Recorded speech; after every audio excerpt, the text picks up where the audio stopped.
मेरे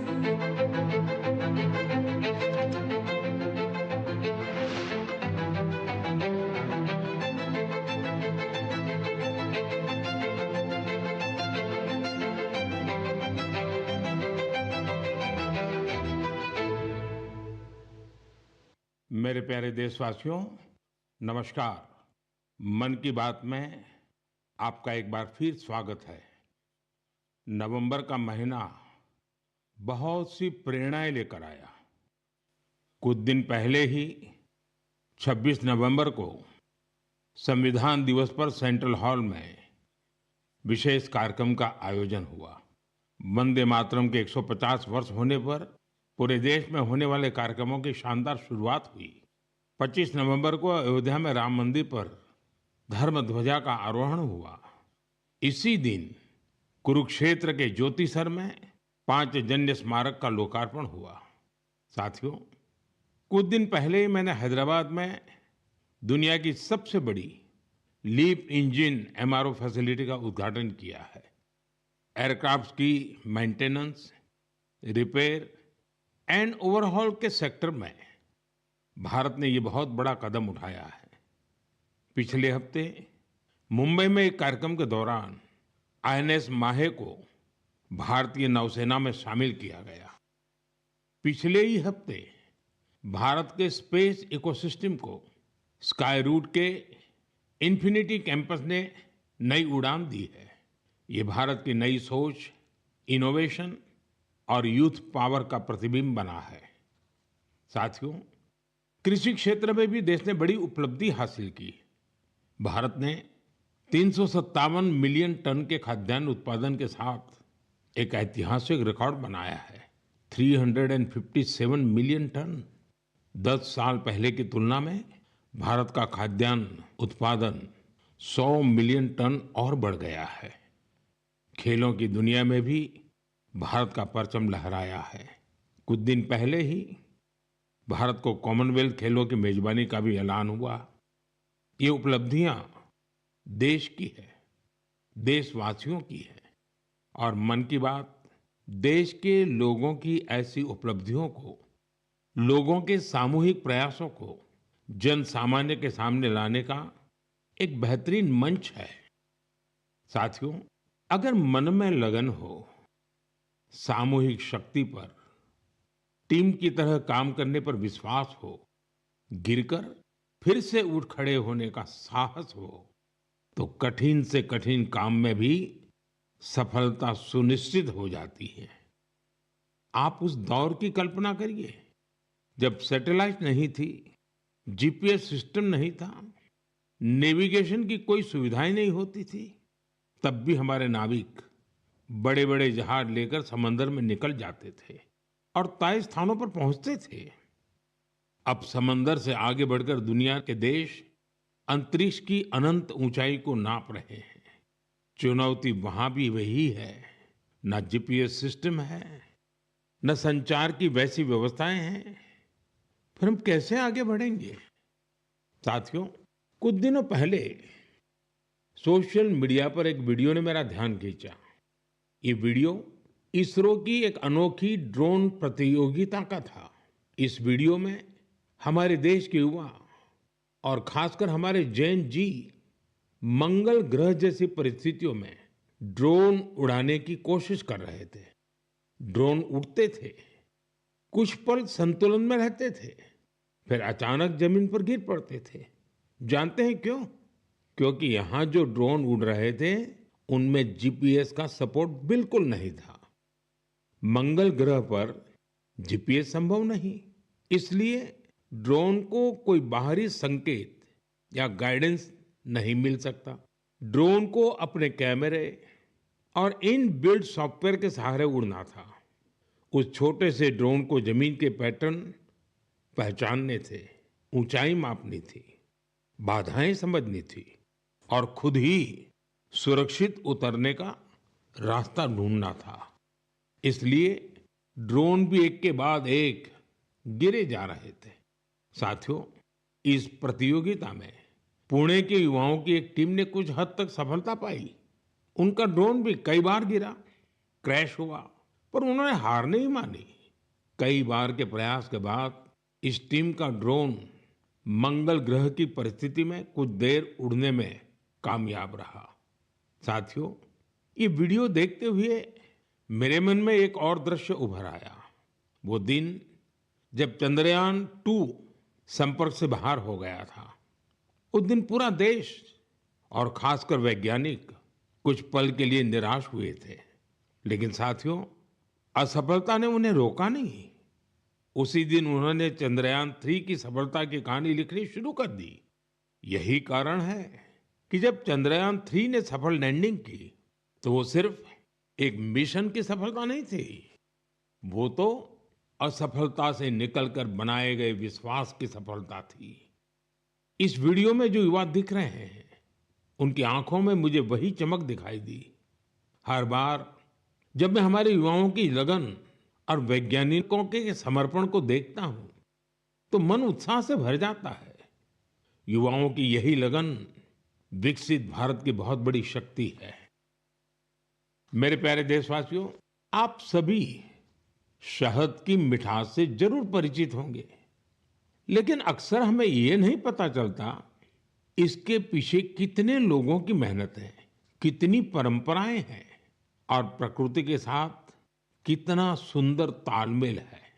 साथियों, जम्मू कश्मीर के पहाड़ी इलाकों में वन तुलसी यानी सुलाई सुलाई के फूलों से यहाँ की मधुमक्खियां बेहद अनोखा शहद बनाती हैं।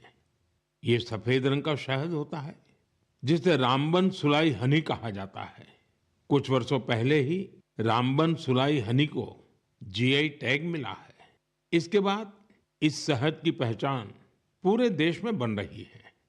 साथियों, दक्षिण कन्नड़ा जिले के पुत्तूर में वहां की वनस्पतियां शहद उत्पादन के लिए उत्कृष्ट मानी जाती हैं। यहाँ ग्रामजन्य नाम की किसान संस्था इस प्राकृतिक उपहार को नई दिशा दे रही है। ग्रामजन्य ने यहाँ एक आधुनिक प्रोसेसिंग यूनिट बनाया। लैब, बॉटलिंग, स्टोरेज और डिजिटल ट्रैकिंग जैसी सुविधाएं जोड़ी गई। अब यही शहद ब्रांडेड उत्पाद बनकर गांवों से शहरों तक पहुंच रहा है। इस प्रयास का लाभ 2,500 से अधिक किसानों को मिला है। साथियों, कर्नाटका के ही तुमकुर जिले में शिवगंगा कालिंजिया नाम की संस्था का प्रयास भी बहुत सराहनीय है। इनके द्वारा यहाँ हर सदस्य को शुरुआत में 2 बी बॉक्सेस दिए जाते हैं। ऐसा करके इस संस्था ने अनेकों किसानों को अपने अभियान से जोड़ दिया है। अब इस संस्था से जुड़े किसान मिलकर शहद निकालते हैं, बेहतरीन पैकेजिंग करते हैं और स्थानीय बाजार तक पहुंचाते हैं। इससे उन्हें लाखों की कमाई भी हो रही है। ऐसा ही एक उदाहरण नागालैंड के क्लिफ हनी हंटिंग का है। नागालैंड के चोकलांगन गांव में खियामनी यांगन जनजाति सदियों से शहद निकालने का काम करती आई है। यहाँ मधुमक्खियों पेड़ों पर नहीं बल्कि ऊंची चट्टानों पर अपने घर बनाती हैं। इसलिए शहद निकालने का काम भी बहुत जोखिम भरा होता है। इसलिए यहाँ के लोग मधुमक्खियों से पहले सौम्यता से बात करते हैं, उनसे अनुमति लेते हैं, उन्हें बताते हैं कि आज वे शहद लेने आए हैं। इसके बाद शहद निकालते हैं। साथियों, आज भारत हनी प्रोडक्शन में नए रिकॉर्ड बना रहा है। 11 साल पहले देश में हनी का उत्पादन 76,000 मैट्रिक टन था। अब ये बढ़कर 1.5 लाख मैट्रिक टन से भी ज्यादा हो गया है। बीते कुछ वर्षों में शहद का एक्सपोर्ट भी 3 गुना से ज्यादा बढ़ गया है। हनी मिशन कार्यक्रम के तहत खादी ग्रामोद्योग ने भी 2.25 लाख से ज्यादा बी बॉक्सेस लोगों में बांटे हैं। इससे हजारों लोगों को रोजगार के नए अवसर मिले हैं। यानी देश के अलग अलग कोनों में शहद की मिठास भी बढ़ रही है और ये मिठास किसानों की आय भी बढ़ा रही है। मेरे प्यारे देशवासियों, हरियाणा के कुरुक्षेत्र में महाभारत का युद्ध हुआ था, ये हम सभी जानते हैं। लेकिन युद्ध के इस अनुभव को अब आप वहां महाभारत अनुभव केंद्र में भी साक्षात महसूस कर सकते हैं। इस अनुभव केंद्र में महाभारत की गाथा को 3D light and sound show और डिजिटल टेक्निक से दिखाया जा रहा है। 25 नवंबर को जब मैं कुरुक्षेत्र गया था, तो इस अनुभव केंद्र के अनुभव ने मुझे आनंद से भर दिया था। साथियों, कुरुक्षेत्र में ब्रह्म सरोवर पर आयोजित अंतर्राष्ट्रीय गीता महोत्सव में शामिल होना भी मेरे लिए बहुत विशेष रहा। मैं ये देखकर बहुत प्रभावित हुआ कि कैसे दुनिया भर के लोग दिव्य ग्रंथ गीता से प्रेरित हो रहे हैं। इस महोत्सव में यूरोप और सेंट्रल एशिया सहित विश्व के कई देशों के लोगों की भागीदारी रही। इस महीने की शुरुआत में सऊदी अरब में पहली बार किसी सार्वजनिक मंच पर गीता की प्रस्तुति की गई है। यूरोप के लातविया में भी एक यादगार गीता महोत्सव आयोजित किया गया। इस महोत्सव में लातविया, एस्टोनिया, लिथुआनिया और अल्जीरिया के कलाकारों ने बढ़ चढ़कर के हिस्सा लिया। साथियों, भारत की महान संस्कृति में शांति और करुणा का भाव सर्वोपरि रहा है। आप दूसरे विश्व युद्ध की कल्पना कीजिए, जब चारों ओर विनाश का भयावह माहौल बना हुआ था। ऐसे मुश्किल समय में गुजरात के नवानगर के जाम साहब महाराजा दिग्विजय सिंह जी ने जो महान कार्य किया, वो आज भी हमें प्रेरणा देता है। उस समय जाम साहब किसी सामरिक गठबंधन या युद्ध की रणनीति को लेकर नहीं सोच रहे थे, बल्कि उनकी चिंता ये थी कि कैसे विश्व युद्ध के बीच पोलिश यहूदी बच्चों की रक्षा होगी। उन्होंने गुजरात में तब हजारों बच्चों को शरण देकर उन्हें नया जीवन दिया, जो आज भी एक मिसाल है। कुछ दिन पहले दक्षिणी इजराइल के मोशाव नेवातिम में जाम साहब की प्रतिमा का अनावरण किया गया। यह बहुत ही विशेष सम्मान था। पिछले वर्ष पोलैंड के वार्सो में मुझे जाम साहब के स्मारक पर श्रद्धा सुमन अर्पित करने का सौभाग्य मिला था। मेरे लिए वो क्षण अविस्मरणीय रहेगा। मेरे प्यारे देशवासियों, कुछ दिनों पहले मैं नेचुरल फार्मिंग के एक विशाल सम्मेलन में हिस्सा लेने कोयम्बटूर गया था। दक्षिण भारत में नेचुरल फार्मिंग को लेकर हो रहे प्रयासों को देखकर मैं बहुत प्रभावित हुआ। कितने ही युवा हाईली क्वालिफाइड प्रोफेशनल अब नेचुरल फार्मिंग फील्ड को अपना रहे हैं। मैंने वहां किसानों से बात की, उनसे अनुभव जाने।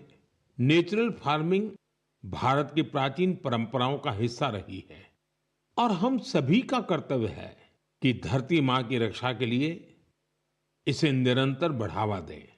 साथियों, विश्व की सबसे पुरानी भाषा और विश्व के सबसे प्राचीन शहरों में से एक शहर, इन दोनों का संगम हमेशा अद्भुत होता है। मैं बात कर रहा हूं काशी तमिल संगमम की। 2 दिसंबर से काशी के नमो घाट पर चौथा काशी तमिल संगमम शुरू हो रहा है। इस बार के काशी तमिल संगमम की थीम बहुत ही रोचक है। लर्न तमिल, तमिल कर कलम। काशी तमिल संगमम उन सभी लोगों के लिए एक महत्वपूर्ण मंच बन गया है जिन्हें तमिल भाषा से लगाव है। काशी के लोगों से जब भी बात होती है तो वो हमेशा बताते हैं कि काशी तमिल संगमम का हिस्सा बनना उन्हें बहुत अच्छा लगता है। यहाँ उन्हें कुछ नया सीखने और नए नए लोगों से मिलने का अवसर मिलता है। इस बार भी काशीवासी पूरे जोश और उत्साह के साथ तमिलनाडु से आने वाले अपने भाई बहनों का स्वागत करने के लिए बहुत उत्सुक हैं। मेरा आप सभी से आग्रह है कि आप काशी तमिल संगमम का हिस्सा जरूर बने। इसके साथ ही ऐसे और भी मंचों के बारे में सोचें जिनसे एक भारत श्रेष्ठ भारत की भावना मजबूत हो। यहाँ मैं एक बार फिर कहना चाहूंगा, तमिल कलाचारम उयर्वाणद, तमिल मोली उयर्वानद तमिल इंडियाविन पेरुमिदम। मेरे प्यारे देशवासियों, जब भारत के सुरक्षा तंत्र को मजबूती मिलती है तो हर भारतीय को गर्व होता है। पिछले हफ्ते मुंबई में आईएनएस माहे को भारतीय नौसेना में शामिल किया गया। कुछ लोगों के बीच इसके स्वदेशी डिजाइन को लेकर खूब चर्चा रही। वहीं पुडुचेरी और मालाबार कोस्ट के लोग इसके नाम से ही खुश हो गए। दरअसल इसका माहे नाम उस स्थान माहे के नाम पर रखा गया है जिसकी एक समृद्ध ऐतिहासिक विरासत रही है। केरला और तमिलनाडु के कई लोगों ने इस बात पर गौर किया कि इस युद्धपोत का क्रेस्ट, उरुमी और कलारियापट्टू की पारंपरिक लचीली तलवार की तरह दिखाई पड़ता है। ये हम सबके लिए गर्व की बात है कि हमारी नौसेना बहुत ही तेजी से आत्मनिर्भरता की ओर कदम बढ़ा रही है। 4 दिसंबर को हम नौसेना दिवस भी मनाने जा रहे हैं। ये अवसर हमारे सैनिकों के अदम्य साहस और पराक्रम को सम्मान देने का एक खास दिन है।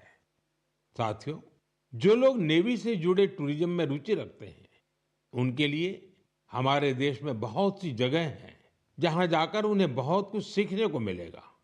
देश के पश्चिमी तट पर गुजरात के सोमनाथ के पास एक जिला है दीव। दीव में आईएनएस खुखरी को समर्पित खुखरी मेमोरियल एंड म्यूजियम है। वहीं गोवा में नेवल एविएशन म्यूजियम है जो एशिया में अपनी तरह का अनूठा संग्रहालय है। फोर्ट कोची के आईएनएस द्रोणाचार्य में इंडियन नेवल मैरीटाइम म्यूजियम है। यहाँ हमारे देश की मैरीटाइम हिस्ट्री और इंडियन नेवी के इवोल्यूशन को देखा जा सकता है। श्री विजयपुरम, जिसे पहले पोर्ट ब्लेयर कहा जाता था, वहाँ समुद्री का नेवल मरीन म्यूजियम उस क्षेत्र के समृद्ध इतिहास को सामने लाने के लिए जाना जाता है। कारवार के रविंद्रनाथ टैगोर बीच पर वॉरशिप म्यूजियम में मिसाइलों और हथियारों की रिप्लिका रखी गई है। विशाखापट्टनम में भी एक सबमरीन, हेलीकॉप्टर और एयरक्राफ्ट म्यूजियम है जो इंडियन नेवी से जुड़ा है। मैं आप सभी से, विशेषकर मिलिट्री हिस्ट्री में रुचि रखने वाले लोगों से आग्रह करता हूं कि आप इन म्यूजियम्स को देखने जरूर जाएं। मेरे प्यारे देशवासियों, सर्दियां आ गई हैं और साथ ही सर्दियों से जुड़े टूरिज्म का भी समय आ गया है। दुनिया के कई देशों ने सर्दियों में होने वाले टूरिज्म को, विंटर टूरिज्म को अपनी अर्थव्यवस्था का बहुत बड़ा आधार बना दिया है। अनेक देशों में दुनिया के सबसे सफल विंटर फेस्टिवल और विंटर स्पोर्ट्स मॉडल है। इन देशों ने skiing, snowboarding, snow trekking, ice climbing और फैमिली स्नो पार्क्स जैसे अनुभवों को अपनी पहचान बनाया है। इन्होंने अपने विंटर फेस्टिवल्स को भी वैश्विक आकर्षण में बदला है। साथियों, हमारे देश में भी विंटर टूरिज्म की हर क्षमता मौजूद है। हमारे पास पहाड़ भी हैं, संस्कृति भी है और एडवेंचर की असीम संभावनाएं भी हैं। मुझे खुशी है, इन दिनों उत्तराखंड का विंटर टूरिज्म लोगों को बहुत आकर्षित कर रहा है।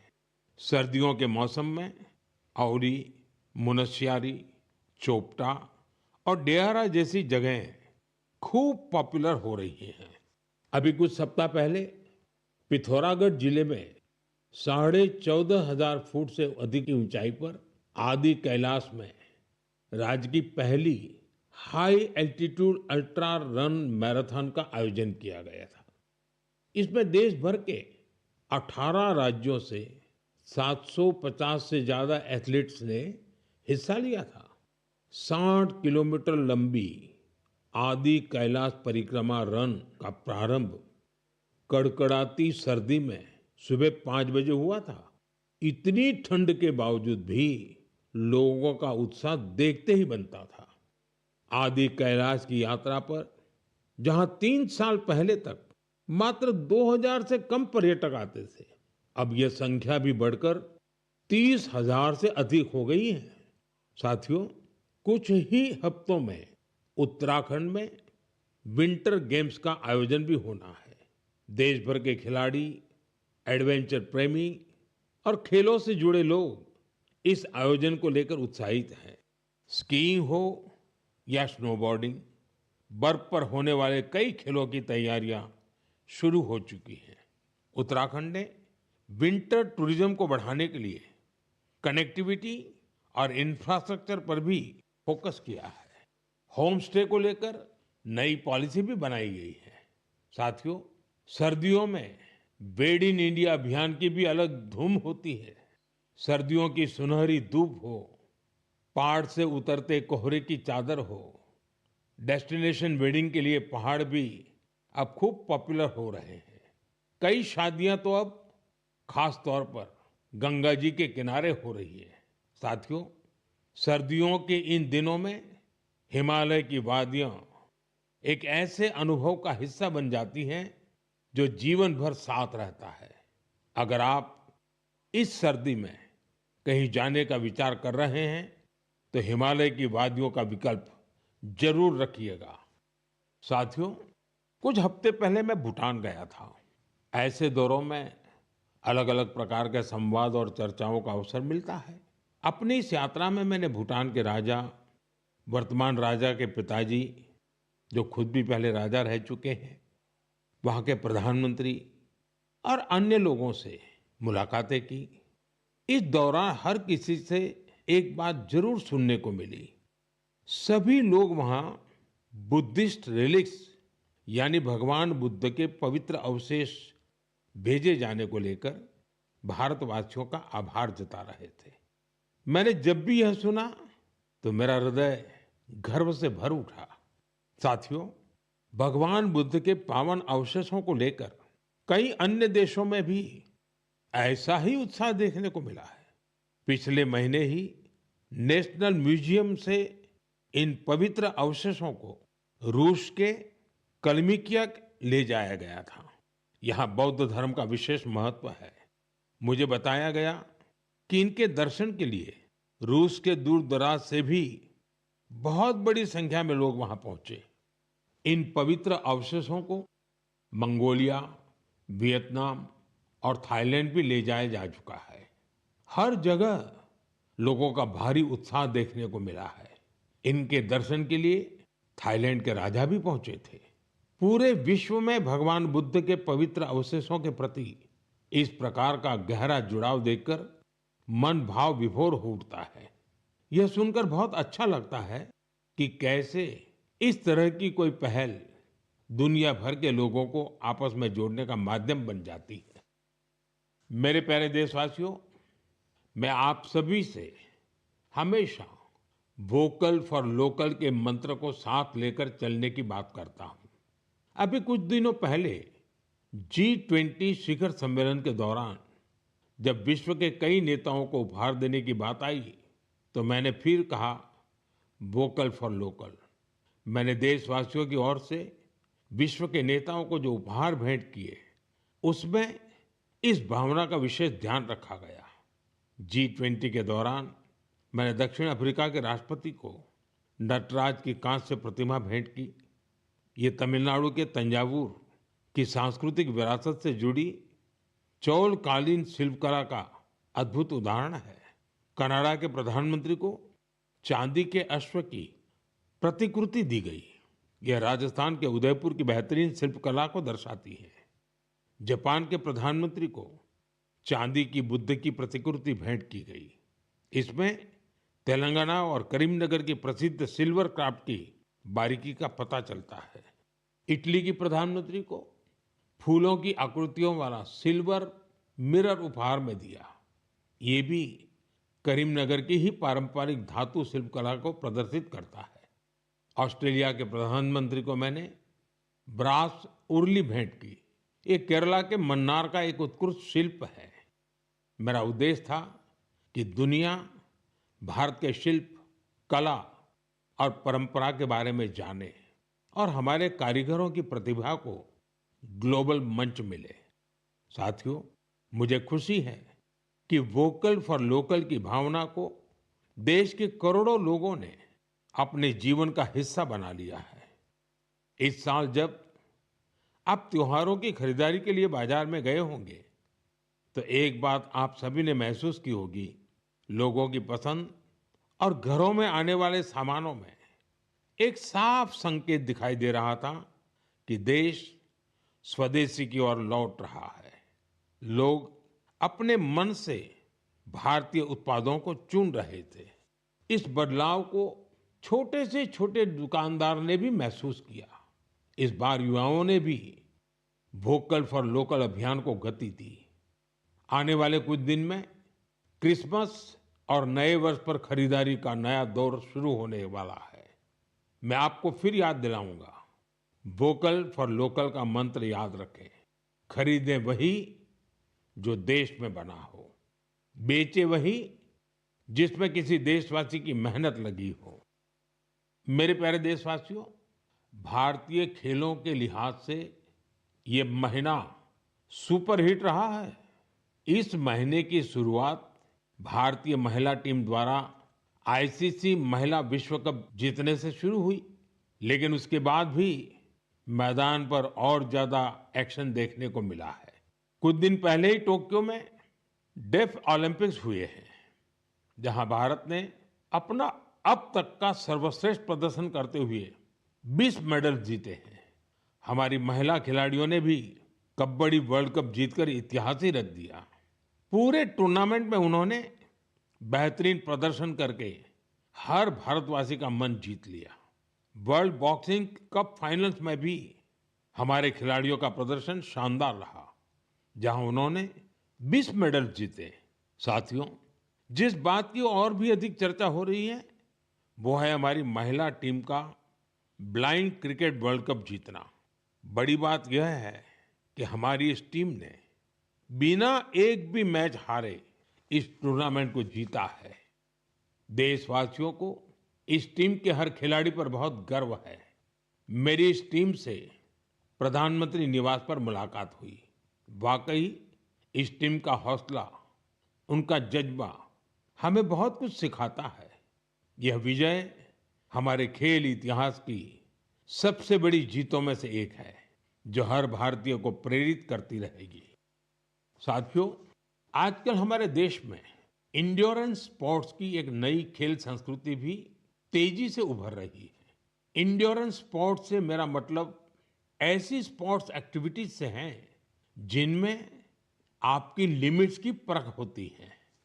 कुछ साल पहले तक मैराथन और बाइकेथॉन जैसे खास इवेंट कुछ विशेष लोगों तक ही सीमित थे, लेकिन अब बहुत कुछ बदल चुका है। मुझे बताया गया है कि देश भर में हर महीने 1500 से ज्यादा इंड्योरेंस स्पोर्ट्स का आयोजन होता है। इन इवेंट्स में हिस्सा लेने के लिए एथलीट्स दूर दूर तक जाते हैं। साथियों, इंड्योरेंस स्पोर्ट्स का ही एक उदाहरण है आयरमैन ट्रायथलॉन। आप कल्पना करिए, यदि आपको यह बताया जाए कि आपके पास एक दिन से भी कम समय है और आपको ये 3 काम करने हैं: समंदर में 4 किलोमीटर तक तैरना, 180 किलोमीटर साइकिल चलाना और करीब 42 किलोमीटर की मैराथन दौड़ लगाना, तो आप सोचेंगे कि कैसे संभव है। लेकिन फौलादी हौसले वाले लोग इस काम को भी सफलतापूर्वक कर ले जाते हैं। इसलिए इसे आयरनमैन ट्रायथलॉन कहा जाता है। गोवा में हाल ही में ऐसा ही एक आयोजन किया गया। आजकल इस तरह के आयोजनों में भी लोग बढ़ चढ़कर भागीदारी कर रहे हैं। ऐसी कई और प्रतियोगिताएं भी हैं जो हमारे युवा साथियों के बीच बहुत लोकप्रिय हो रही है। आजकल कई लोग fit India Sundays on cycle जैसे कार्यक्रमों में हिस्सा लेने के लिए साथ आ रहे हैं। ये सब ऐसी चीजें हैं जिनसे फिटनेस को बढ़ावा मिल रहा है। साथियों, आपसे हर महीने मिलना मेरे लिए हमेशा एक नया अनुभव होता है। आपकी गाथाएं, आपके प्रयास मुझे नए सिरे से प्रेरित करते हैं। अपने संदेशों में आप जो सुझाव भेजते हैं, जो अनुभव साझा करते हैं, उससे हमें इस कार्यक्रम में भारत की विविधता को समेट लेने की प्रेरणा मिलती है। जब हम अगले महीने मिलेंगे, तब 2025 खत्म होने वाला होगा। देश के ज्यादातर हिस्सों में अब ठंड भी तेज होती जाएगी। सर्दियों के मौसम में आप अपना और अपने परिवार का विशेष ध्यान रखें। अगले महीने हम कुछ नए विषयों, नए व्यक्तित्वों की चर्चा जरूर करेंगे। बहुत बहुत धन्यवाद। नमस्कार।